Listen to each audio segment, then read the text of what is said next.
ইন্নাল হামদুলিল্লাহ ওয়াসসালাতু ওয়াসসালামু আলা রাসূলিল্লাহ। সম্মানিত দর্শক, বাংলাদেশ থেকে অথবা সারা বিশ্ব থেকে বাংলা ভাষাভাষী যারাই যেখান থেকে আপনাদের প্রিয় চ্যানেল নেক্সাস টেলিভিশনের পর্দায় আপনাদের প্রিয় অনুষ্ঠান বেকমেন্স বিস্কিস নিবেদিত ইসলামী জীবন বিধান দেখছেন, সকলকে জানাচ্ছি আন্তরিক শুভেচ্ছা, অভিনন্দন এবং ইসলামী সম্ভাষণ। আসসালামু আলাইকুম ওয়া রাহমাতুল্লাহি ওয়া বারাকাতুহু। আশা করছি আল্লাহ তাআলা রাব্বুল আলামিনের অশেষ মেহেরবানি এবং দয়ায় আপনারা সকলে ভালো আছেন এবং সুস্থ আছেন। শুরু করছি আপনাদের প্রিয় অনুষ্ঠান বেকমেন্স বিস্কিস নিবেদিত ইসলামী জীবন বিধান। আজকে আমাদের আলোচনার বিষয় হলো আলেমদের মর্যাদা ও সম্মান। আপনাদের এই অনুষ্ঠানটি মূলত প্রাণবন্ত হয়ে ওঠে আপনাদের অংশগ্রহণমূলক এই অনুষ্ঠানেই, অর্থাৎ আপনারা যখন প্রশ্ন করেন আপনাদের প্রশ্নগুলো নিয়ে আমরা মূলত এই অনুষ্ঠানকে সাজিয়েছি। প্রিয় দর্শক, এই মুহূর্তে যারা সরাসরি টেলিভিশনের পর্দায় এই অনুষ্ঠানটি উপভোগ করছেন, আপনারা চাইলে কিন্তু সরাসরি আমাদের সাথে কথা বলতে পারেন, আপনাদের প্রশ্নগুলো জানাতে পারেন। সেক্ষেত্রে স্ক্রিনে প্রদর্শিত এই নাম্বারে সরাসরি কল করে আমাদের সাথে কথা বলতে পারেন, অথবা এই মুহূর্তে যারা ফেসবুকে সরাসরি লাইভে যুক্ত হয়েছেন আপনারাও কিন্তু চাইলে কমেন্ট বক্সে আপনাদের গুরুত্বপূর্ণ প্রশ্নগুলো জানিয়ে রাখতে পারেন। প্রিয় দর্শক, আজকে নির্ধারিত বিষয়ে কথা বলার জন্য এবং আপনাদের প্রশ্নগুলো উত্তর দেওয়ার জন্য বরাবরই আমরা মূলত আমন্ত্রণ করে থাকি দেশবর্ণ আলেমে দ্বীনদেরকে। আজও তার ব্যতিক্রম নয়, আপনাদের মাঝে উপস্থিত হয়েছেন আপনাদের প্রিয় ব্যক্তিত্ব শাইখ মাওলানা মুস্তাফা জামান, খতিব মসজিদ তাকওয়া, বনানী, ঢাকা। আসসালামু আলাইকুম ওয়া রাহমাতুল্লাহি ওয়া বারাকাতুহু। ওয়ালাইকুম আসসালাম ওয়া রাহমাতুল্লাহি ওয়া বারাকাতুহু। শাইখ, আপনি কেমন আছেন? আলহামদুলিল্লাহ, আশা করি আপনি ভালো আছেন। আলহামদুলিল্লাহ, অনেক অনেক ধন্যবাদ আপনাকে এই আমন্ত্রণে সাড়া দিয়ে আসার জন্য। জাযাকুমুল্লাহ খাইরান। প্রিয় দর্শক, ইতিহাস সাক্ষী আলেম ওলামাদেরকে মানুষ মূল্যায়ন করুক আর না করুক, সমাজ গঠনে, রাষ্ট্র গঠনে, শিক্ষা সমস্ত জায়গায় কিন্তু আলেমদের ভূমিকা। রাষ্ট্র গঠন কিংবা নীতি প্রণয়ন, ব্রিটিশ আন্দোলন থেকে শুরু করে ২৪-এর গণ অভ্যুত্থান, সমস্ত জায়গায় ছিল আলেমদের উদ্দীপনা এবং তাদের সরাসরি অংশগ্রহণ। আপনি যদি ইতিহাস ঘাটেন, কোথায় আলেমদেরকে পাবেন না? মানুষের অধিকার বাস্তবায়ন এবং সমস্ত দিক দিয়ে ওলামায়ে কেরাম কিন্তু অগ্রসর ভূমিকা পালন করেছে। কিন্তু বাস্তবে যদি আমরা দেখি, সমস্ত জায়গায় মূল্যায়ন পায় সাধারণ মানুষ, কিন্তু আলেমদের সামান্য স্বীকৃতিটুকু তারা পায় না। সমস্ত ইতিহাসে তাদেরকে সাইড করে রাখা হয়, কিন্তু অগ্রণী ভূমিকা তারাই পালন করেছিল। ব্রিটিশদের আন্দোলন যদি খেয়াল করেন, পাক ভারত আন্দোলন, সমস্ত জায়গায় দেখবেন যে আলেমদের একটি স্থান ছিল যেখানে তাদেরকে আসলে কাটছাঁট করা হয়েছে। একটি রাষ্ট্রকে শুধু অর্থনীতি এবং রাজনীতি দ্বারা সমৃদ্ধ হয় না, একটি রাষ্ট্র সমৃদ্ধ হয় মূল্যবোধ, নীতিনৈতিকতা এবং ধর্মীয় বাস্তবায়নের মাধ্যমে। মূল্যবোধ, নৈতিকতা সমস্ত কিছু কাদের মাধ্যমে সমাজে বাস্তবায়ন হয়েছে? আলেমদের মাধ্যমে, খতিবদের মাধ্যমে। কিন্তু দিন শেষে তারা কি তাদের পূর্ণাঙ্গ মর্যাদায় আসীন হতে পেরেছে? এর ভূমিকায় কাদের থাকার কথা ছিল? কোন নেপথ্যে সে কারণ যেটা আসলে আলেমদের এই মর্যাদাকে অক্ষুণ্ণ রাখতে পারেনি? আজকে আমরা জানবো আলেমদের মর্যাদা কি, আসলে ইসলাম আলেমদেরকে কিভাবে দেখেছে। সমস্ত বিষয়গুলোকে সামনে রেখে আমি শাইখের কাছে প্রশ্ন রাখতে চাই যে প্রথমেই একটু আমাদেরকে জানাবেন যে ইসলাম আলেম ওলামাদেরকে কেমন মর্যাদা দিয়েছে? শুকরান, ধন্যবাদ। বিসমিল্লাহ ওয়াসসালাতু ওয়াসসালামু আলা রাসূলিল্লাহ ওয়া আলা আলিহি ওয়া সাহবিহি ওয়া মান ওয়ালা। খুবই গুরুত্বপূর্ণ একটা টপিক নির্ধারণ করা হয়েছে, আলহামদুলিল্লাহ। সচরাচর তো এই টপিকটা দেখা যায় না, শোনা যায় না, এর উপরে আলোচনাও মিডিয়াতে আলোচিত হয় না। আপনার শুরুর একটা অংশ, একটা পয়েন্ট এখানেও বললে অত্যুক্তি হবে না, সেটা হলো দেখা যায় মিডিয়া তো এই বিষয়টা একটা সাইড করে রাখা হয়। যা হোক, আজকের এই বিষয়টা নিয়ে আসা হয়েছে, সেজন্য আল্লাহ শুকরিয়া আদায় করছি। তারপরে যত কর্তৃপক্ষকে হৃদয়ের গহীন থেকে সকৃতজ্ঞ ধন্যবাদ জ্ঞাপন করে বলছি জাযাকুমুল্লাহু খাইরান। যে বিষয়টা শুরুতে বলতে যাচ্ছি আপনার প্রশ্নের আলোকে, সেটা হচ্ছে ইসলামে আলেম ওলামাদের যথেষ্ট গুরুত্ব দেওয়া হয়েছে, তাদের সম্মান মর্যাদা অপরিসীম। প্রথমে একটি আয়াতের অংশ দিয়েই শুরু করতে চাচ্ছি, সেটা হলো কোরআনে জোরালো ভাষা একটা কথা আসছে, ইন্না আকরামাকুম ইনদাল্লাহি আতকাকুম। নিশ্চয়ই আল্লাহর কাছে সে ব্যক্তি সবচেয়ে সম্মানিত যে আল্লাহকে ভয় করে, যার ভিতরে তাকওয়া আছে, যে আল্লাহকে ভয় করে। এখন যদি দ্বিতীয় প্রশ্ন করা হয় যে আল্লাহকে ভয় করে কারা বেশি, কোরআনে আবার আরেকটা আয়াতে জবাব চলে আসছে, সূরা ফাতির 22তম পারায়। আল্লাহ তাআলা নিজেই বলছেন, সেখানেও দ্ব্যর্থহীন ভাষায় ঘোষিত হয়েছে, ইন্নামা ইয়াখশাল্লাহ মিন ইবাদিল উলামা, বান্দাদের মধ্য থেকে আলেমরা আল্লাহকে বেশি ভয় করে। কারণ আল্লাহ সম্পর্কে, আল্লাহ সে বরত্ব মহত্ব আল্লাহ সম্পর্কে অন্যদের তুলনায় বেশি জানে, আল্লাহকে বেশি ভয় করে। আল্লাহ নিজে এটা সার্টিফিকেট দিচ্ছেন, নিজে এই কথাটা ঘোষণা করছেন। এরপরে মহতারাম, এরা কারা? যদি প্রশ্ন করা হয়, তার হাদিসের জবাব আসছে আলেমরা কারা, তাদের পরিচয়টা কি? হাদিসে আসছে ১৫০০ বছর পূর্বে এদের পরিচয় স্বর্ণ আকারে লিপিবদ্ধ হয়ে আছে। আলহামদুলিল্লাহ। বড় পরিচয়ের মধ্যে একটা পরিচয় হলো আল উলামা ওয়ারাসাতুল আম্বিয়া। ওলামায়ে কেরাম হচ্ছেন নবী রাসূলুল্লাহ সাল্লাল্লাহু আলাইহি ওয়াসাল্লামের সে ওয়ারিস, উত্তরাধিকারী, তার কাছের মানুষ, স্বজন, আপনজন। এর চেয়ে আর বড় সান্ত্বনা বা এর চেয়ে বড় মর্যাদা সম্মানের পরিচয় কি হতে পারে? অথচ তাদেরকে বিভিন্ন জায়গায় অজ্ঞতাবশত উদ্দেশ্যমূলক এক্সাইট করে রাখা হয়, আলাদা করে রাখা হয়। অথচ তারা কোথায় নেই? তারা যদি না থাকে, এই সমাজ, এই দেশ, এগুলো তো অন্ধকারাচ্ছন্ন হয়ে যাবে। কারণ তারা এলেমের অধিকারী। এলেম হচ্ছে আল ইলমু নূরুন, এটা আলো, পথ দেখায়। আর ওলামায়ে কেরাম কিন্তু সঠিক পথই দেখায়। সেই জন্যে ওলামায়ে কেরামকে যদি উপেক্ষা করা হয়, তাহলে নিজেরা উপেক্ষিত হয়ে যাব।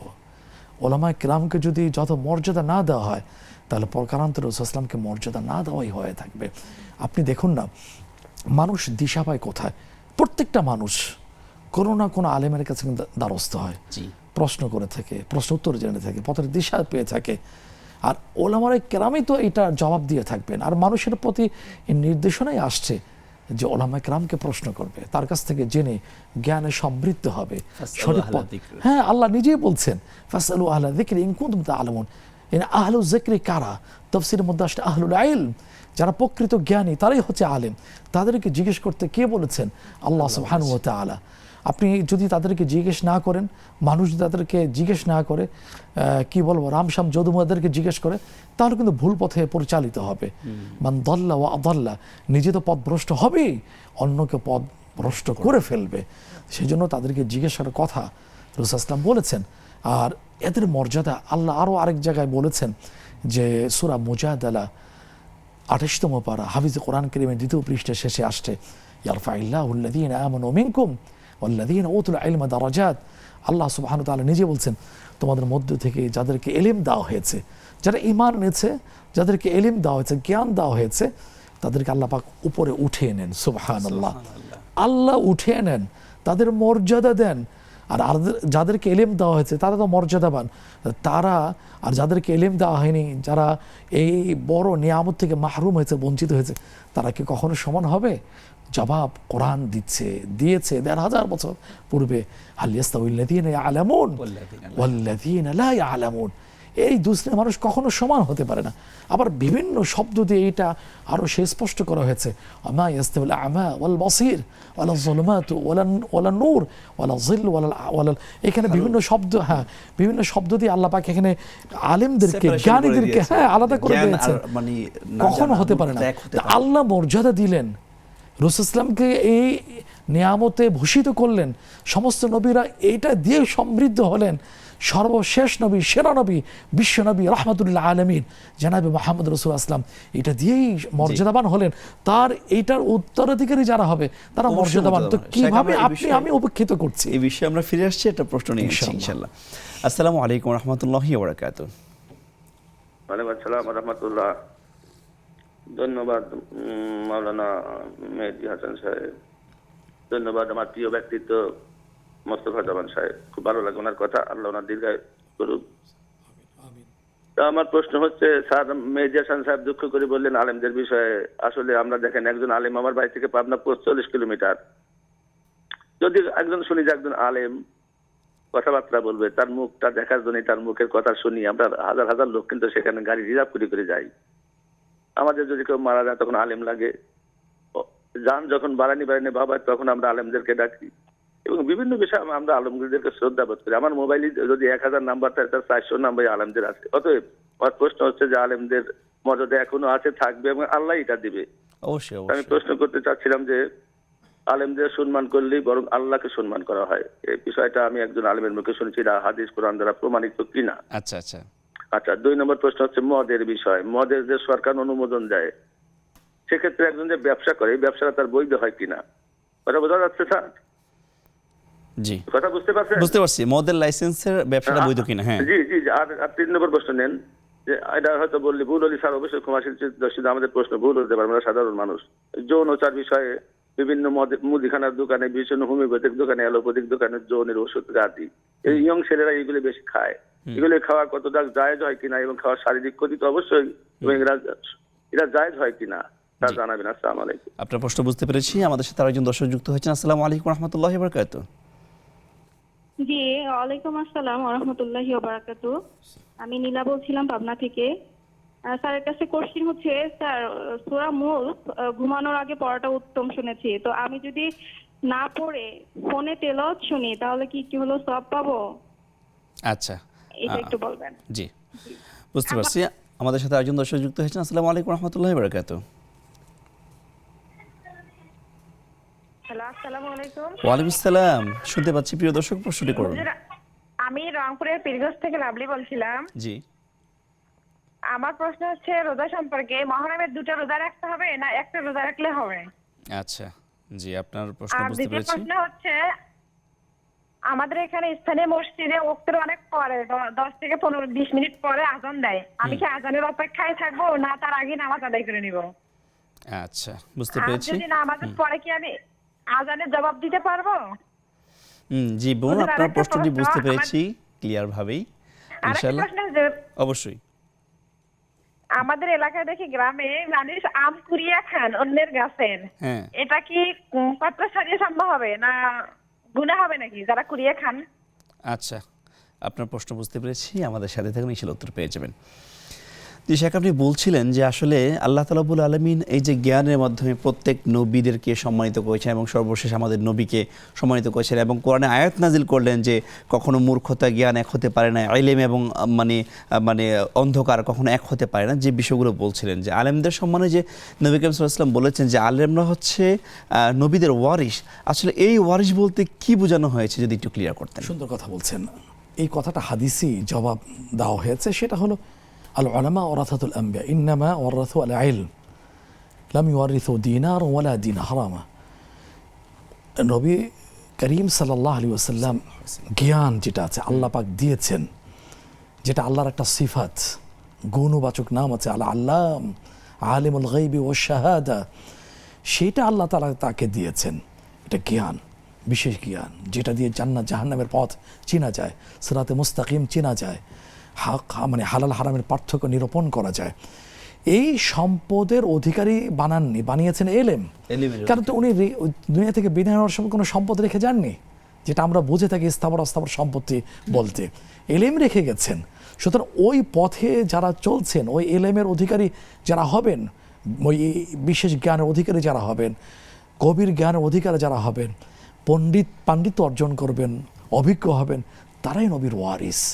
আর দুনিয়ার যে ক্ষেত্রে যেটা আসে সেটা হলো সম্পদের। সুতরাং এই হলো পার্থক্য। আর এই দিক থেকেই রাসূল সাল্লাল্লাহু আলাইহি ওয়াসাল্লাম বলেছেন, এবং মর্যাদার ঘোষণাও আল্লাহর কোরআনের পাশাপাশি তার পবিত্র জবান থেকে নিঃসৃত হয়েছে, বিশ্ববাসীর সামনে ঘোষিত হয়েছে। সেটা কি? সেটা হচ্ছে যে ফাকিহুন ওয়াহিদুন আশাদ্দু আলা শাইতানি মিন আলফি আবিদ, ও কামা ক্বাল আলাইহিস সালাতু ওয়াস সালাম। একজন ফাকিহ, জ্ঞানের অধিকারী আলেম, তিনি ওই এই একজন আলেম হওয়াটাই, ফকিহ হওয়াটাই আলেম শয়তানের কাছে এতটা ভারী যে 1000 আলেমের চেয়েও, 1000 আবেদের চেয়েও, সাধারণ মানুষের চেয়ে আবেদের চেয়েও বেশি ভারী একজন আলেম, একজন ফকিহ হওয়া। তারপরে মর্যাদা কেমন আরও আগ বাড়িয়ে ঘোষণা করা হয়েছে যে ফদলুল আলিমি আলাল আবিদ কা ফদলি আলা আদনাকুম, যে একজন আলেমের যে সম্মান সেটা হলো, আরেকভাবে যদি বোঝানো হয়ে থাকে, রাসূলের মর্যাদা যেমন সবার উপরে, একজন আলেমের মর্যাদাও সেরকম। তারপরে আরেকভাবে এটার বিষয়টা স্পষ্ট করা হয়েছে যে হাজার লক্ষ কোটি খচিত যে আসমান আকাশ, তার মাঝে পূর্ণিমার চাঁদটার মর্যাদা যেমন, জায়গাটা যেমন, ঠিক তেমনি সাধারণ মানুষের মাঝে রাসূলের পরে তার মর্যাদা এত বেশি, শেখ সুবহানাল্লাহ। চমৎকার বলছিলেন। আরো দারুণ কথা আছে। জি, প্রিয় দর্শক, আপনারা এতক্ষণ ধরে দেখছেন বেকমেন্স বিস্কিটস নিবেদিত ইসলামী জীবন বিধান। সময় হচ্ছে ছোট্ট একটি বিরতির, ফিরছি কিছুক্ষণ পর।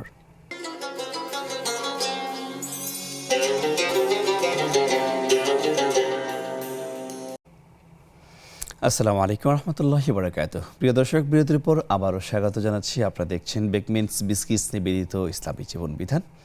আমরা চমৎকার একটি বিষয় নিয়ে আলোচনা করছিলাম, যেটা আমাদের শেখ অত্যন্ত সুন্দরভাবে বুঝিয়েছেন, এলেমের গুরুত্ব, আলেমদের গুরুত্ব। এই বিষয়ে যদি আমাদেরকে একটু জানাতেন। হ্যাঁ, আমরা যতটুকু শুনেছি ক্ষুদ্র পরিসরে আলেমের মর্যাদা যেখানে আল্লাহ বলেছেন, রাসূল ইসলাম সে এলেমের অধিকারী ছিলেন, এলেম দিয়ে গিয়েছেন, এবং যারা ধারক বাহক হবে তাদের ব্যাপারে সম্মান ঘোষণা করলেন। তা আমি একজন দাবিদার উম্মত হিসেবে কেন সম্মান দিব না? তা আমার লাভ, দুনিয়াতে লাভ, আখিরাতে লাভ। তারপরও একটা কথা আসছে, রাসূল ইসলাম বলে গিয়েছেন, এটা বাইহাকিতে আসছে, ইমাম বাইহাকি শাহুল ঈমান এটা উল্লেখ করেছেন যে কুল আলিমান, তুমি আলেম হও, আও মুতাআল্লিমান, আলেম হতে পারোনি তা আলেমের ছাত্র হও, আও মুহিব্বাল্লাহ, যে তার হও, তার ভালোবাসাকারী হও, না তার সহযোগিতাকারী হও। সহযোগিতা হতে পারোনি তাহলে মুহিব্বান হও, তাহলে ভালোবাসাকারী হও। তারপরে আলেম হও, আলেমের ছাত্র হও, আলেম হতে পারোনি, ছাত্র হতে পারোনি, মুস্তামিআন, তাহলে তা আলেমের মজলিসে বসে তার কাছে কথা শোনো। আও মুহিব্বান, ভালোবাসাকারী হও। ওয়ালা তাকুনিল খামিস ফাতাহলিক, তুমি এই চারটার বাহিরে পঞ্চমটা হতে চাও, অর্থাৎ আলেম বিদ্বেষী হও না, আলেমের পিছে লেগে থেকো না, তাহলে তুমি ধ্বংস হয়ে যাবে। দুনিয়া ধ্বংস হবে, আখিরাতে ধ্বংস হবে। সুতরাং আমি আপনি কেউ চাই না দুনিয়াতে ধ্বংস হই, আখিরাতে মহা ধ্বংস আমার জন্য অপেক্ষা থাকুক, এটা আমরা কেউ চাই না। সুতরাং আমার নিজের স্বার্থে, আখিরাতের মহামুক্তির স্বার্থে আমি আলেমকে সম্মান করব, আর আলেম হওয়ার চেষ্টা করব। আলেম হতে যদি না পারি, আমার সন্তান, আমার বংশ থেকে কাউকে না কাউকে চেষ্টা করব, হ্যাঁ চেষ্টা করব। তারাই তো আহলুল্লাহ, আল্লাহর পরিবার। সুবহানাল্লাহ, এর চেয়ে বড় সম্মানের শব্দ পৃথিবীতে আর কে হতে পারে? আমি অমুক পরিবারের, অমুক দলের, অমুক অমুক অমুকের কাছের মানুষ, এটা দিয়ে দুনিয়াতে অনেক ফায়দা সে অর্জন করতে পারে। আর মহান রব, রব্বুস সামাওয়াতি ওয়াল আরদ, আসমান জমিনের মালিক আল্লাহ সুবহানাহু ওয়া তাআলা, যিনি হলেন আল হাইয়্যু আল কাইয়্যুম, চিরঞ্জীব, চিরস্থায়ী, ইন্নাল্লাহ আলা কুল্লি শাইইন কাদির, সর্ব ক্ষমতার অধিকারী, তিনি বলছেন আমার পরিবার কারা? বলছেন যারা কোরআন, হাদিস, ইসলামের ধারক বাহক, তারাই হলো আহলে কোরআন। সুবহানাল্লাহ। সুতরাং এই সমস্ত কথা বিবেচনা করে আমি বলবো, বিনয়ের সাথে বলবো, প্রিয় দর্শক, কখনো আলেমের ভিতরে লেগে না যাই। যদি কখনো ভুল হয়ে থাকে সম্মানের সাথে বলে দিই, আপনার জায়গা থেকে বলা সম্ভব না হলে তাহলে তার সমমর্যাদা যিনি আছেন তাকে বলে সম্মানটা বজায় রেখে আমি বলার চেষ্টা করি। কিন্তু সবাই তো মানুষ, কেউ তো ভুলের ঊর্ধ্বে নয়। কিন্তু তিনি যে সময় ব্যয় করেছেন, তিনি যে এলেম শিখেছেন, সেই মর্যাদা সেটা আল্লাহ দেখবেন ইনশাআল্লাহ। আর দোয়াও করতে থাকা।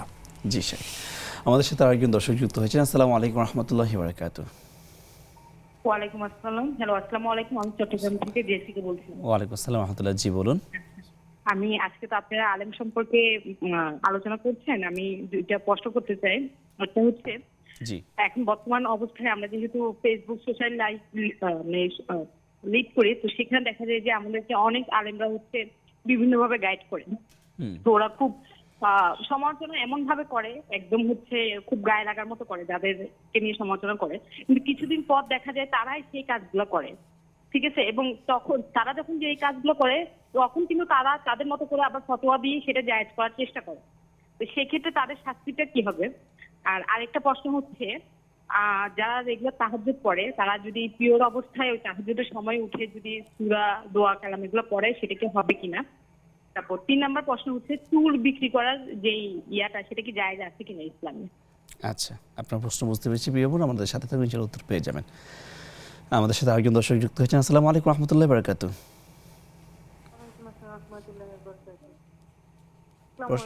প্রশ্নটি করুন। আমার প্রশ্ন হচ্ছে যে আমার মেয়ে ইন্টারমিডিয়েট পরীক্ষা দিবে, আমি বগুড়া থেকে ময়মনসিংহ যাবো, ওইখানে কি আমি 1.5 মাস থাকবো, সেটা কি আমার ফজর নামাজ পড়তে হবে? কি পরীক্ষা দিবে, পরে একটু প্রশ্নটা ক্লিয়ার করবেন। আমার মেয়েটা মানে ইন্টারমিডিয়েট পরীক্ষা দিবে, আমি মেয়ের সাথে ময়মনসিংহ যাবো আর কি, বগুড়া থেকে। তো ওইখানে আমি 1.5 মাস থাকবো, মানে জুলাইয়ের 2 তারিখ থেকে পরীক্ষা, আপনার আগস্টের 15 তারিখ পর্যন্ত পরীক্ষা হবে। তো ওইখানে কি আমাকে ফজর করতে হবে না স্বাভাবিক নামাজটা আমাকে পড়তে হবে? জি, বুঝতে পেরেছি প্রিয় বোন, আমাদের সাথে থাকুন, ইনশাআল্লাহ উত্তর পেয়ে যাবেন। যেটাকে আমরা প্রশ্ন উত্তর পর্বে চলে যাচ্ছি। আমাদের এক ভাই প্রশ্ন করেছেন যে তিনি আরেক আলেম থেকে শুনেছেন যে আলেমকে সম্মান করা আল্লাহকে সম্মান করা একই কথা, কথাটা কি আসলে সত্য কিনা? হ্যাঁ, যে আমি প্রথমে সম্মানিত ভাইকে কৃতজ্ঞতা জানাচ্ছি। আল্লাহ তাআলা তার হায়াতে বারাকা দান করুক, সুস্থতা নিয়ামত দান করুক, ঈমান এসে তাকে আমাদের সবাইকে জীবনের শেষটা কবুল করুন, আমিন। ভালোবাসেন, আমরাও তাকে আল্লাহর জন্য ভালোবাসি। হ্যাঁ, যে কথাটা আসলে সরাসরি আমার ক্ষুদ্র জ্ঞানে এটা কথাটা আসেনি, আসছে রাসূল ইসলামের সাথে, যে আলেমকে সম্মান করলো সেই জন্য রাসূল ইসলামকে সম্মান করলো। জি। এখন তো রাসূল ইসলাম নেই, এখন তার পরবর্তীতে যারা হবেন তাদের সাথে ভালো আচরণ, এটা রাসূল ইসলামের সাথে ভালো আচরণ ইত্যাদি বিষয়ের কথা আসছে, এটা রাসূল ইসলামের সাথে। হ্যাঁ, ঘুরে শেষে গিয়ে তো আল্লাহর সাথেই ঠিকই, কারণ এলেমটা কে দিয়েছেন? আল্লাহ তাআলা দিয়েছেন।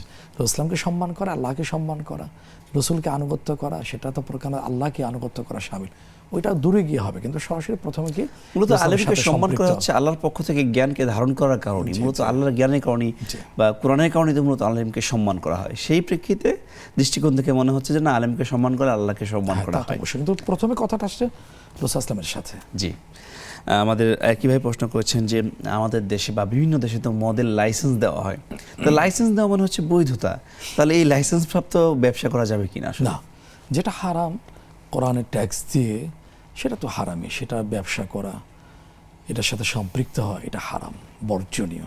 এখান থেকে যে অর্থটা আসবে সেটাও হারাম। আর এটা দিয়ে যে ব্লাড বডি তৈরি হবে সেটাও জান্নাতের জন্য না, জাহান্নামের জন্য তৈরি।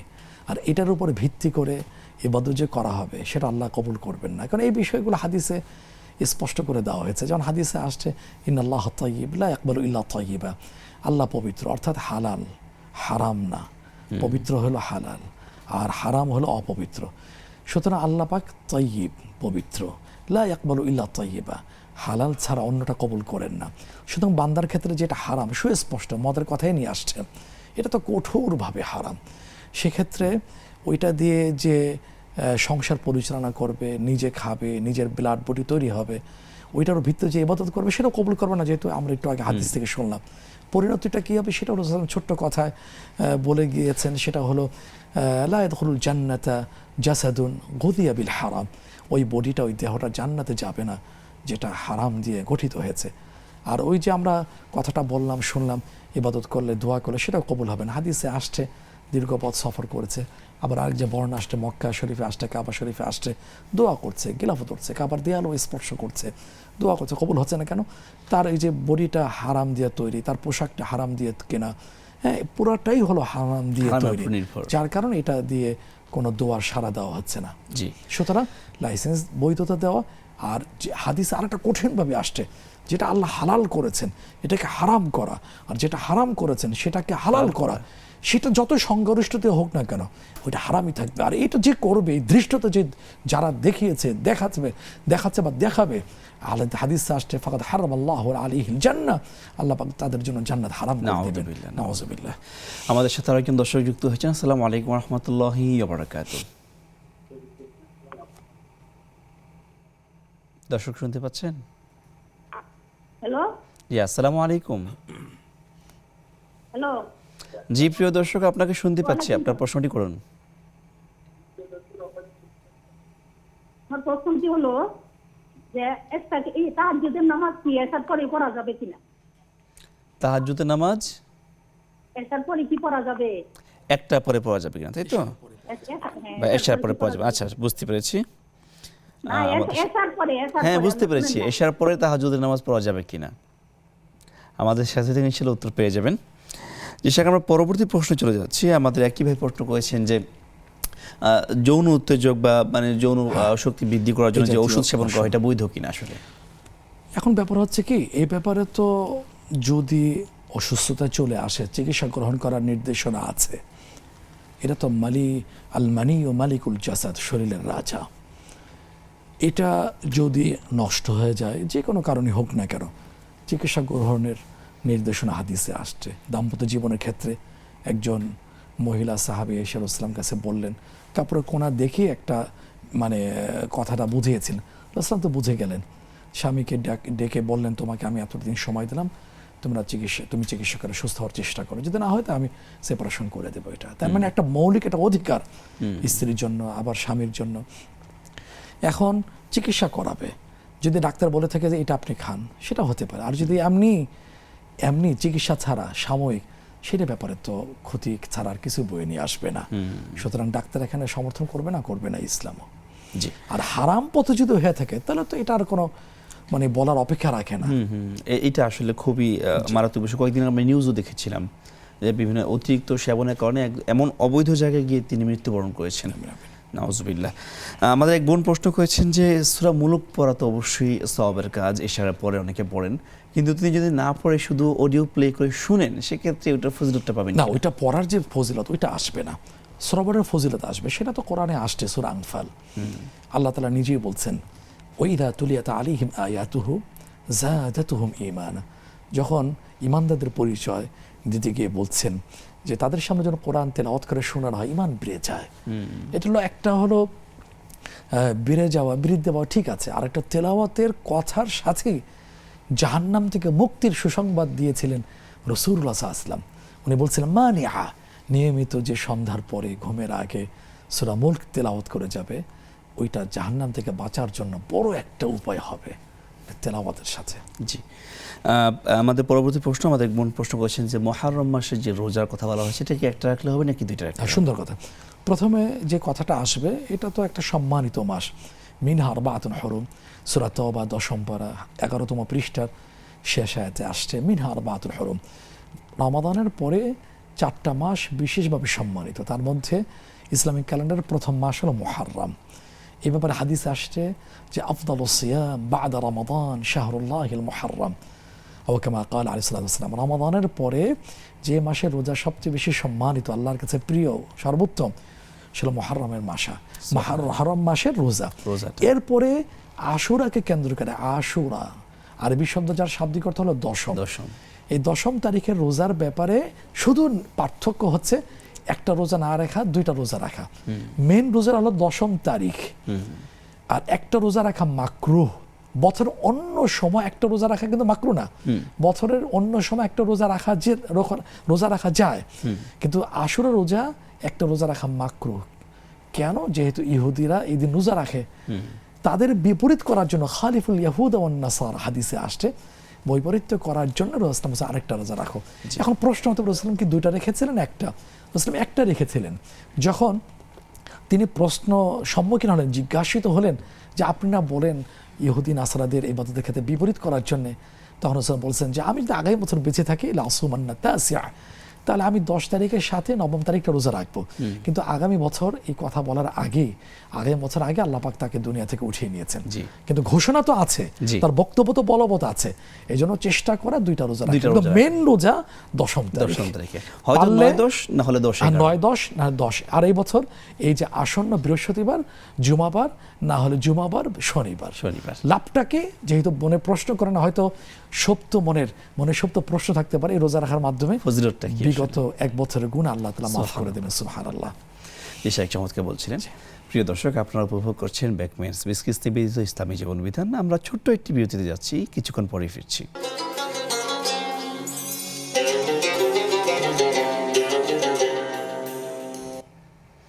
আসসালামু আলাইকুম রহমতুল্লাহি ওয়া বারাকাতুহু। প্রিয় দর্শক, আপনারা দেখছেন বেকম্যানস বিসকিস নিবেদিত ইসলামী জীবন বিধান। বিরতির পর আবারও আপনাদেরকে স্বাগত জানাচ্ছি। আমরা আলোচনা করছিলাম মূলত আপনাদের প্রশ্নগুলো নিয়ে। অনেকগুলো প্রশ্ন করেছেন। পরবর্তী প্রশ্নে আমরা চলে যাচ্ছি।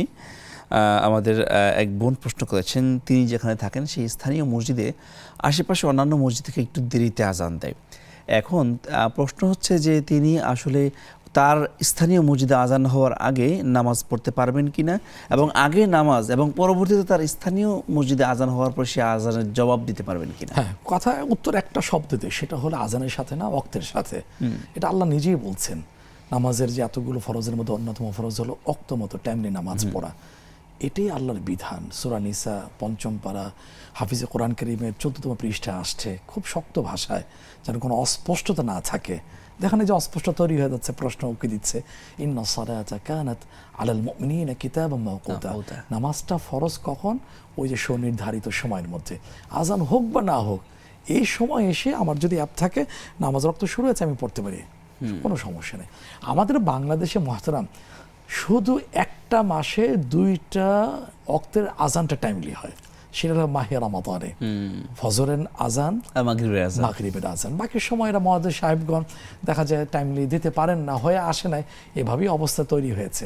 আমি কি করব, আউয়াল ওয়াক্তে নামাজ পড়া যে উত্তম, আমি একজন মহিলা যদি হয়ে থাকে তা আমি দেখে নামাজ পড়ে ফেলবো ইনশাআল্লাহ। মোবাইল অ্যাপসে পাওয়া যাচ্ছে কখন টাইম শুরু হচ্ছে, এটা তো এখনকার যুগে খুবই সহজ। জি, এখন আজানের জবাবের বিষয়, মানে আমি একটা ধরেন জোহরের নামাজ আদায় করলাম, কিন্তু নামাজ আদায় করার পরে আজান শুনলাম, তখন জবাবটা এটা কেমন? সুন্দর কথা। হ্যাঁ, আজানের জবাবটা আজান শোনার সাথে, শ্রবণের সাথে। আমি শুনি নাই, নামাজ পড়ে ফেলছি, এখন আজান শুনছি, আমি এখন জবাব দিতে পারবো না? হ্যাঁ, জবাব দিতে পারবো।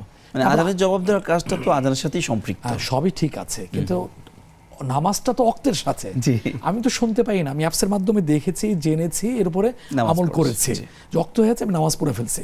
আজানটা এখনো হয়নি, আমার কানে আসেনি, আশপাশ থেকে আজান উচ্চারিত হয়নি, আমি নামাজ শেষ করার পরে শুনেছি, জবাব দেওয়ার সুযোগ আছে কিনা? হ্যাঁ আছে, কারণ জবাবটা আজান শ্রবণের সাথে। এরপর আরেকটা প্রশ্ন আমাদের কাছে সচরাচর এসে থাকে, সেটা হলো যে আমি কি আমার এলাকার আজানের জবাবের অপেক্ষা করব, না যে কোনো জায়গা থেকে আজান শুনছি সেটার জবাব দিব? আপনার জন্য দুইটাই সুযোগ আছে। আপনি এলাকার আজানের জবাব দেওয়ার অপেক্ষা থাকতে পারেন, অথবা যে কোনো জায়গা থেকে শুনে ওইটা জবাব দিতে পারেন। তবে একবার দিলে আরেকবার দেওয়ার কোনো প্রয়োজন পড়ে না, আদায় হয়ে যায়। জি, আমাদের একই বোন প্রশ্ন করেছেন যে আমের সিজন চলছে, বৃষ্টি বাদল হলে ছোটবেলায় তো অনেকে দৌড়ে গিয়ে মানে আম কুড়াতো, যে এই যে আসলে আম গাছটা তো তার নিজের না, এরকম আম কুড়িয়ে পাওয়া বা রাস্তায় কোনো জিনিস পাওয়া এরকম ভাবে আসলে নেওয়া যাবে কিনা? সুন্দর কথা, খুবই মানে মূল্যবান কথা। যেটা বাড়ি ভিত্তিক যে গাছগুলো আছে সেগুলোকে তো ওই বাড়ির মালিকই নিয়ে নেবেন, তার এরিয়ার মধ্যে এটা নিয়ে নেবেন। তারপরে ওই গাছ থেকে যদি আশপাশেও পড়ে উনি ধরবেন না। আর যদি বিশাল বাগান, মালিক এটা বলবেও না, এটা গণ্যও করবে না। আমরা যদি চলে যাই সেই দিনাজপুরে, চলে যাই রাজশাহী, চাঁপাই নবাবগঞ্জ, যেখানে আমের বাগান আর বাগান, মালিক এটা বলবেই না, এটা মনে রাখবেও না, দাবিও রাখবে না, এটাই স্বাভাবিক। কিন্তু দেখা যায় একটা বাড়িতে 5টা 10টা গাছ আছে, সেগুলো ক্ষেত্রে আমি অনুমতি নিয়ে আমি খাবো না, পরে হয়তো তারা শখ করে রেখেছে, পাকলে খাবে, পড়লো আমি নিয়ে গেলাম জিনিসটা, এটা নেব না। জি, আর যদি নিতে হয় বলে নেব, অনুমতি সাপেক্ষে নেওয়া যেতে পারে। আরেক বোন প্রশ্ন করেছেন যে আসলে আলেমদের তো অবশ্যই সম্মান মর্যাদা আছে, সেটা রেখে তিনি বলেছেন যে অনলাইনে আমরা অনেক হুজুরকে অনেকভাবে পাই, যারা বিভিন্ন ধরনের কথাবার্তা বলে, দেখা যায় কয়েকজনের মধ্যে কনফ্লিক্টও থাকে যে এটা করা যাবে না, এটা করা যাবে না, গাইড ভিন্ন থাকে, এবং মাঝে মাঝে এমন হয় যে আলেম যেটা সাজেশন করেছেন সেটা তিনি মানেন নাই, পরবর্তীতে সেটা ব্রেক করে ওইটার জন্য আবার নিজে আলাদা করে ব্যাখ্যাদার করাচ্ছেন যেটা জায়েজ। আসলে এরকম ক্ষেত্রে ওই আলেমের করণীয় কি বা তার পরিস্থিতি কেমন হতে পারে? সুন্দর কথা। প্রথম কথা হচ্ছে কি, আল্লাহ তাআলা আমাকে আপনাকে জিজ্ঞেস করবেন না ওই আলেম এটা কেন করছে, আমাকে প্রশ্ন করবেন আমাকে জীবন সম্পর্কে, যৌবন সম্পর্কে, আমি কতটুকু এলেম হাসিল করেছি, তার উপর কতটুকু আমল করেছি। অর্থনীতি সম্পর্কে দুটো আলাদা প্রশ্ন করাবে, মিনাইন ইকতাসাবু ওয়া ফীমা আনফাকাউ, কোন পথে আয় করেছে, কোন পথে ব্যয় করেছে। মানুষের চিন্তা না করে, আমি বিনয়ের সাথে বলছি, আমার নিজের চিন্তা আমি নিজে করি। আমাকে একা থাকতে হবে। অকুল্লু মাতি আমল কিয়ামতি ফরদা, সূরা মারইয়াম 16তম পারা 10ম পৃষ্ঠা শেষ লাইনে আসছে, সবাই একাকে আল্লাহর সামনে দাঁড়াবে। এই ব্যাপারে জিজ্ঞেস করা হবে। আমি যদি হেড অফ দ্য ফ্যামিলি হয়ে থাকে, আমার ফ্যামিলি সম্পর্কে আমি জিজ্ঞাসিত হব, কুল্লুকুম রাঈন ওয়া কুল্লুকুম মাসউলুন আন রাইয়াতি, সবই বিষয়টা স্পষ্ট। হ্যাঁ, কোন আলেমী কথা বলেছেন, আবার দেখা যায় বিপরীতে উনি করছেন, তো কি হবে? আমি বলবো যদি এমন হয়ে থাকে, এটার বিপরীতে আরেকটাও মত থেকে থাকে, উনি করেছেন, আলহামদুলিল্লাহ, তাহলে তো কোনো সমস্যা নেই। যদি এটা ভুল হয়ে থাকে, দুইটাই আছে মত, দুইটাই দলিল আছে, যে কোনো একটা ঠিক হবে, তাহলে তো হাদিসে তো এই ব্যাপারে আগাম ফায়সালা করে দেওয়া হয়েছে, ইন আসাবা ফালাহু আজরানি ওয়া ইন আখতা ফালাহু আজরুন ওয়াহিদ। যদি একটা ঠিক হয়ে থাকে তাহলে তিনি একটা সওয়াব পাবেন, যদি দুটো ঠিক ডাবল তিনি সওয়াব পেয়ে থাকবেন। এখন উনি যদি দেখা যায় কোনোটাই নাই বলেছেন, পরবর্তী এটা বিপরীত করছেন, আর ওইটার করার সপক্ষে কোনো বক্তব্য নেই, দায়টা তার উপরে আসবে। আলেম তো, উনি তো ফেরেশতা না, মানুষের ভুলের ঊর্ধ্বে কেউ নাই, বরং এদেরকে তো আরো বেশি ধোঁকা দেয়। কেন? তাদের কাছে সম্পদ আছে। যেমন একটা কথা বলি বিষয়টা স্পষ্ট হওয়ার জন্য, যে রাসূল ইসলামের সময় মুনাফিকরা কানাঘুষা করছে, সাহাবায়ে কেরাম রাদিয়াল্লাহু আনহুম তখন তাদের নজরে আসলো, ফিসফিসানি কানে আসলো, বললেন যে আসলে তোমরা এমন কি বলছো, আমাদের তো এই বিষয়টা আসছে না, কোন একটা ঘটনাকে কেন্দ্র করে, যে আমাদের তো মনে এই কথাটা আসছে না, তোমাদের আসছে কেন? মুনাফিকরা বলছে আমাদের আসছে না, সাহাবায়ে বলছে আমাদের মনে আসছে কেন? রাসূলুল্লাহ সাল্লাল্লাহু আলাইহি ওয়াসাল্লাম তো ওনার ভয় পেয়ে গেলেন যে এগুলো কোনো ধ্বংসের কারণ কিনা, আমরা কোনো ক্ষতিগ্রস্ত হয়ে যাচ্ছে কিনা। রাসূলুল্লাহ মনে শোনো, মুনাফিকদের আসছে না কেন? তাদের ভিতরে সেই সম্পদ নাই, ঈমান আমলের সম্পদ নাই, যার কারণে শয়তান হানা দিচ্ছে না। আর তোমাদের মধ্যে সেই ঈমান, এই বিশাল বড় দামি সম্পদ তোমাদের মধ্যে আছে, আমলের সম্পদ আছে, এই জন্য শয়তান তোমাদের উকি দিচ্ছে, হানা দেওয়ার অপচেষ্টা সে করে যাচ্ছে। মনের মধ্যে প্রশ্ন জাগছে। এখন আলেমদের তো আরো বেশি করে দেবে, ভুল হতে পারে, হয়ে থাকে। সুতরাং যদি হয়ে থাকে আল্লাহ মাফ করুন, দোয়া করেন, দোয়া করেন। জি, আমাদের সাথে আরেকজন দর্শক যুক্ত হয়েছেন। আসসালামু আলাইকুম ওয়া রাহমাতুল্লাহি ওয়া বারাকাতুহু। ওয়ালাইকুম আসসালাম ওয়া রাহমাতুল্লাহি ওয়া বারাকাতুহু। জি, আমার প্রশ্ন হলো যে আমরা যে বাবা মার জন্য দোয়াটা করি, এটা কি এভাবে বলবো যে রব্বির হামহুমা কামা রব্বায়ানি সগীরা, নাকি রাব্বির হামহুমা কামা রব্বায়ানি সাগীরা? দুইভাবেই বলা যাবে না যে কোনো? জি, আপনার এভাবে এটা মানে উচ্চারণটা একবার কেমন যেটা হবে এই বিষয়ে আমরা আলোচনা করব ইনশাআল্লাহ। আমাদের জি, সাথে আরেকটা থাকুন। প্রশ্ন হলো, জি বলুন বলুন। আরেকটি প্রশ্ন হলো যে আমি আমার আব্বা আম্মা যে মারা গেছে ওনাদের কাছে মাপ চাইতে পারি নাই, যদিও আব্বা আম্মা আমার প্রতি ওরকম ভাবে অসন্তুষ্ট ছিল না, আমি যতটুকু বুঝতে পারছি বা আমি যতটুকু করছি, তারপরও আমার মনের মধ্যে একটা আফসোস কষ্ট যে মৃত্যুর সময় আমি আমার আব্বা আমার কাছে মাপ চাইতে পারি না। আমার আম্মা মারা যাওয়া 4 মাস পর আমার আব্বাও মারা গেছে, মানে ইদানিং 7 মাসের ভিতরে। তো সেক্ষেত্রে কিন্তু আমার আবার আরেকটা দিক থেকে আমি মনের মধ্যে আশা নেই যে আল্লাহ হয়তোবা মৃত্যুর আগে দেখা গেছে যে আমার আম্মা আমার সাথে দেখা করে গেছে, আবার মৃত্যু আমার আব্বার সময় আমি আমার আব্বার সময় মৃত্যুর সময় আমার আব্বার কাছেই ছিলাম, আমার সামনে আমার আব্বা মৃত্যুবরণ করছে, আমি টের পাই নাই। আমার আব্বা আল্লাহ জিকির করতে করতে আমার সামনে চোখ বুজে গেছে, আমি টের পাই নাই। এখন আমার মনে হয় যে ওটা কি আল্লাহরই রহমত, হয়তো আব্বা আম্মাকে আল্লাহ সুযোগ দিতে আমার সাথে সাক্ষাৎ করানোর জন্য। আল্লাহ কি আমার সাথে আমার প্রতি কি আল্লাহ সন্তুষ্ট ছিল কিনা, নাকি জি, কেন আমি তাহলে আপনার ভাবতে পারলাম কনফিউশনটি না। আমরা বুঝতে পেরেছি প্রিয় বোন, এই বিষয়ে আমরা জি, জি, আলোচনা এটাই করব। আর কি। আমাদের সাথে থাকুন ইনশাআল্লাহ। জি শেখ, আমরা পরবর্তী প্রশ্নে চলে যাচ্ছি। এক বোন প্রশ্ন করেছেন যে তাহাজ্জুদের সময় যদি তিনি জাগ্রত হন, সেক্ষেত্রে আসলে তাহাজ্জুদের নামাজ না পড়ে দোয়া দুরূদ পড়তে পারবেন কিনা আসলে? হ্যাঁ, আমি যতটুকু শুনেছিলাম সেটা হলো যদি পিরিয়ড চলে থাকে, অপবিত্র থেকে থাকে, নামাজের সময় উঠে দোয়া দুরূদ এগুলো পড়তে পারে, হ্যাঁ পড়তে পারে, কোনো সমস্যা নেই। এই সময়টা তো আল্লাহর কাছে খুবই দামি। তাহাজ্জুদ নামাজের কথা বলা হয়েছে, আবার দোয়ার কথা তো বলা হয়েছে। সূরা আস-সাজদা 21তম পারা, হাফিজে কোরআন কারীমের 1ম পৃষ্ঠা আসছে, তাতাজাফা জুনুবুহুম আনিল মাদাজি'i ইয়াদউনা রাব্বাহুম খাওফান ওয়া তামাআ। তাদের প্রশংসায় আয়াত নাজিল হয়েছে যে আল্লাহর তারা কি করে পার্শ্বকে বিছানা থেকে আলাদা করে ফেলে, তারপরে ইয়াদউনা রাব্বাহুম খাওফান ওয়া তামাআ, ভয়ে আশাবাদী হয়ে ভীত সন্ত্রস্তে আল্লাহকে ডাকতে থাকে। দোয়াও তো একটা ইবাদত, নামাজ একটা ইবাদত, দোয়াও একটা স্বতন্ত্র ইবাদত। আপনি পারছেন না কেন? যেহেতু আল্লাহ সিস্টেমে এটা আপনি আজকের অপবিত্র, জি, এটা তো স্বাভাবিক একটা প্রক্রিয়া। সুতরাং এখানে আপনি উঠছেন, দোয়া করছেন, এটা বিশাল ইবাদত হচ্ছে। সুতরাং কবুল হবে না কেন? অবশ্যই কবুল হবে, হবে, এই সুসংবাদ তো কোরআনে আগেই দিয়ে রাখছে। সুতরাং আপনি যদি করতে পারেন আপনি এটা আদায় করে যাবেন। আর আমি একবারে বলতে চাই, যারা তাহাজ্জুদে উঠতে পারেন, নিয়মিত ওঠেন, নামাজ পড়েন, দোয়া করেন, আমি তো খাস বাংলা বলবো এটা তাদের একটা চান কপাল, বিশাল বড় দাবুস সালিহিন, নেককারদের একটা স্বভাব। রাসূল তো সারা জীবন এটাই তো করেছেন। ওনার কোনো গুনাহ ছিল না, গুনাহ তো ছিলই না, থাকলে তো সব গুনাহ মাফ। তারপরও রাত্রে উঠে বড় বড় সূরা দিয়ে 70-60 বার করে তাসবিহ পড়ে রুকু সিজদায় লম্বা নামাজ পড়তেন। প্রিয়তমা স্ত্রী মুমিনদের মা আয়েশা সিদ্দিকা রাদিয়াল্লাহু আনহা বলছেন যে আপনি কেন এত কষ্ট করেন, আপনি তো পিছনের পূর্বাপর সমস্ত গুনাহ মাফ করে দিয়েছেন। রাসূল কি বলেছেন? আফালা আকুনা আবদান শাকুরা, আমি কৃতজ্ঞ হব না? আল্লাহ আমাকে এত মর্যাদা দিলেন, এত সম্মান দিলেন। সুতরাং ওই উম্মতের মধ্য থেকে যারা উঠতে পারেন, আমি তো বলবো আলহামদুলিল্লাহ, বিশাল সম্মানের মর্যাদার ওই কথাটাই রিপিট করছি যে চান কপাল। সুতরাং অসুস্থতাও আপনি উঠতে পারছেন, দোয়া করেন, এটা আপনার বিফলে যাবে না, ওইটাও বড় ইবাদত আমলনামায় যুক্ত হয়েছে। জি, প্রিয় দর্শক, আমাদের সাথে আরেকজন দর্শক যুক্ত হয়েছেন। আসসালামু আলাইকুম রাহমাতুল্লাহি ওয়া বারাকাতুহু। আসসালামু আলাইকুম। হুজুর আমি আর জি প্রিয় বোন, প্রশ্নটি করুন, আপনাকে শুনতে পাচ্ছি।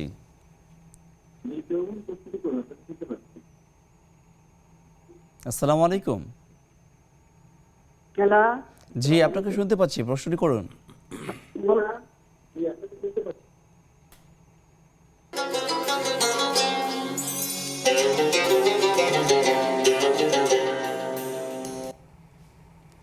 আসসালামু আলাইকুম রহমতুল্লাহ বরকাত। প্রিয় দর্শক, বিরতির পর আবারও স্বাগত জানাচ্ছি। আপনারা উপভোগ করছেন বেকমেন স্পেসিস নিবেদিত ইসলামী জীবন বিধান। আমরা আপনাদের প্রশ্নগুলো নিয়ে আলোচনা করছিলাম। এই পর্যায়ে আমাদের পরবর্তী প্রশ্ন হলো যে চুল বিক্রি করা যাবে কিনা। আচ্ছা, প্রথম কথা হলো কি, কেন প্রথম কথা হলো বিক্রি করা যাবে না, কারণ মানুষ জীবিত অবস্থায় সম্মানিত, মৃত্যুর পরেও সম্মানটা বজায় থাকে। তার দলিল হচ্ছে সূরা বানী ইসরাঈল 15তম পারা 8ম পৃষ্ঠা শুরুতে আসছে, ওয়ালাকাদ কাররামনা বানী আদম সন্তানকে আল্লাহ পাক সম্মানিত করেছেন। সুতরাং জীবিত অবস্থায়, মৃত অবস্থায় তার অঙ্গ প্রত্যঙ্গ দিয়ে এটা নিষেধ আসছে, সম্মানহানি হয়ে থাকে। এখন তো একটা ব্যবসা করা হয়, জীবিত অবস্থায় দিয়ে দেয়, বিক্রি হচ্ছে, আবার দেখা যায় মৃত্যুর পর এটা নিয়ে যাওয়া হচ্ছে। সেই জন্য এই বিষয়টা পরিহার করা ইসলামের দৃষ্টিতে বাঞ্ছনীয়। জি, এরপরে পরবর্তী প্রশ্ন হচ্ছে যে আসলে এক বোন প্রশ্ন করছেন যে তার মেয়ের পরীক্ষা, দূরে যেতে হবে, প্রায় 1-1.5 মাসের একটা লম্বা সফর। সেই সফররত অবস্থায় তিনি কসর পড়বেন নাকি সাধারণভাবে নামাজ পড়বেন? হ্যাঁ, মেয়ের পরীক্ষার কারণে একটা জেলা থেকে আরেকটা জেলা গিয়ে 1 মাসের মতো ওখানে অবস্থান করতে হবে না, এখানে কসর করার কোনো সুযোগ নেই। কারণ ওনার বক্তব্যে দিনের মানে সুনির্দিষ্টভাবে দিনের কথাটা কিন্তু স্পষ্ট হয়েছে। আর ইসলামের ক্ষেত্রে এই কসরের দিনের ক্ষেত্রে সর্বোচ্চ 14 দিন বা তার চেয়ে কম। আর যেখানে এই নিয়তটাই থাকবে সেক্ষেত্রে ওখানে গেলে কসর পড়ার আর কোনো সুযোগ থাকবে না। সেটা আমার বাড়ি না হোক, সেটা আমি হোটেলেও থাকি, যেহেতু দিন উপরে ক্রস করে ফেলছে, কসরের সময়সীমা এখানে অতিক্রম করে ফেলছেন, সেটা এখানে কসর করার সুযোগ থাকবে না, পুরো নামাজটাই পড়ে নিতে হবে। জি, এশারের পরপর তাহাজ্জুদ নামাজ পড়া যাবে কিনা? হ্যাঁ, সুন্দর কথা, পড়া যাবে। তাহাজ্জুদের ওয়াক্ত শুরু হয় কখন? উত্তর হলো ব্যক্তিগতভাবে ইশারের ফরজ আদায় পড়ার পর থেকে শুরু হয়ে যায়। তাহলে শেষ রাতে কেন? তাহাজ্জুদের আসলে বিষয়টা বোঝানো হয় ঘুম থেকে উঠে যে নামাজটা পড়া হয়, সেটাও তাহাজ্জুদের। এজন্য এশার পর থেকে সুবহে সাদেক পর্যন্ত এই সময়টুকে 3 ভাগ করে 3য় ভাগটাই হলো তাহাজ্জুদের জন্য উত্তম সময়, 2টা 2:30টার পর থেকে। এরপরও কেউ যদি শেষ রাতে পড়তে না পারেন, হাদিসে আসছে, আশঙ্কা করেন যে শেষ রাতে উঠতে পারবেন না, তাহলে এখানে আসতে ফালিউসাল্লি রাকাতাইনি হাদিসে আসছে, সেজন্য ঘুমের আগে 2 রাকাত নামাজ পড়ে নেন, ওইটাই তাহাজ্জুদ হিসাবে গণ্য হয়ে যাবে। জি, এরপরে আরেক বোন প্রশ্ন করেছেন যে আসলে বাবা মায়ের জন্য যে আমরা দোয়া করি রব্বির হামহুমা কামা রাব্বায়ানি সগীরা, এটা আসলে উচ্চারণটা সঠিক কিভাবে হবে? হ্যাঁ, বোন যেটা বলছেন আমরা আসলে ততটা পার্থক্য করতে পারি নাই। উচ্চারণটা হলো রব্বির হামহুমা কামা, বোন যেটা বলেছেন কামা, মিম আলিফ আছে, টানটা হয়তো মনে পড়েনি, কামা রাব্বায়ানি সগীরা। জি, আমরা একটা প্রশ্ন নিয়ে নিচ্ছি ইনশাআল্লাহ। আসসালামু আলাইকুম রহমতুল্লাহি ওয়া বারাকাতুহু। আসসালামু আলাইকুম। আসসালামু আলাইকুম, প্রিয় দর্শক শুনতে পাচ্ছেন?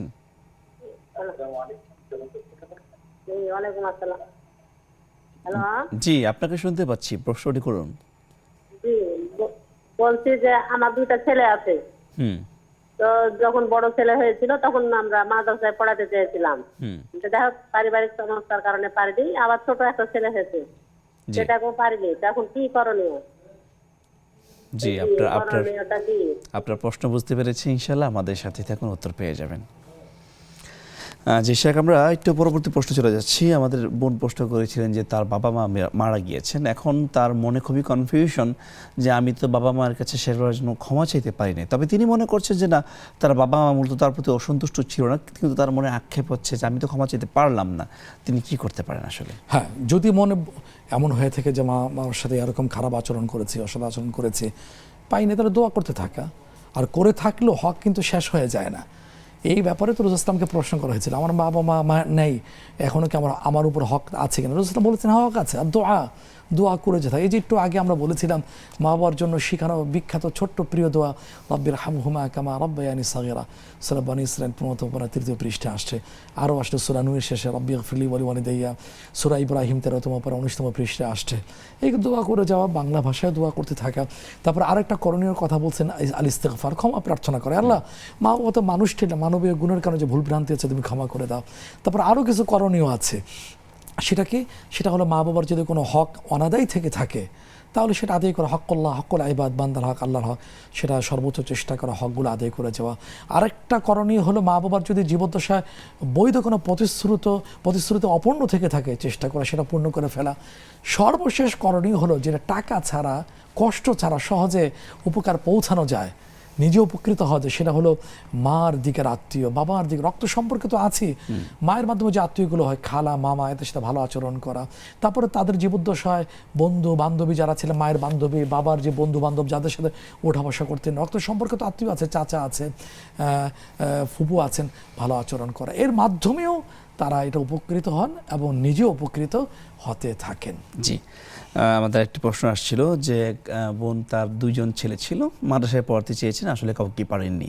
তো এখন ওনার মনে প্রশ্ন হচ্ছে যে আমি চেষ্টা করলাম দিন শিক্ষার জন্য, আসলে এখানে ছেলে তো শিখলো না, এখানে দায়বদ্ধতা কি আছে? আর বড়জন তো শিখতে পারেনি, এটা মিস হয়ে গেছে ফ্যামিলিগত কারণে, যেটা বললেন ছোট জন পরে সন্তান হয়েছে, এটা কি করণীয়? এখন থেকে যদি আপনি নিয়ত করে থাকেন, পাক্কা নিয়ত, আর আল্লাহকে বলে থাকা, ইন্নামাল আমালু বিন্নিয়াত, আমি আপনি তো চেষ্টা করতে পারবো, চেষ্টা যেন হয় আন্তরিকতাপূর্ণ, আল্লাহর কাছে বলতে থাকা, বলে যেতে থাকা, নামাজের পরে তাহাজ্জুদের সময়, আল্লাহ আমি নিয়ত করেছি, তুমি কবুল করো। যেমন এই যে সূরা আলী ইমরান 3য় পারা 13তম পৃষ্ঠা আছে, ইন্নী নাযারাতু লাকা মা ফি বাতনি মুহাররারা, মানে আসলাম মা বলছিলেন যে আমার গর্বে যেটা আসছে তোমার জন্য আমি মান্নত করেছি, আল্লাহ তুমি কবুল করে নাও।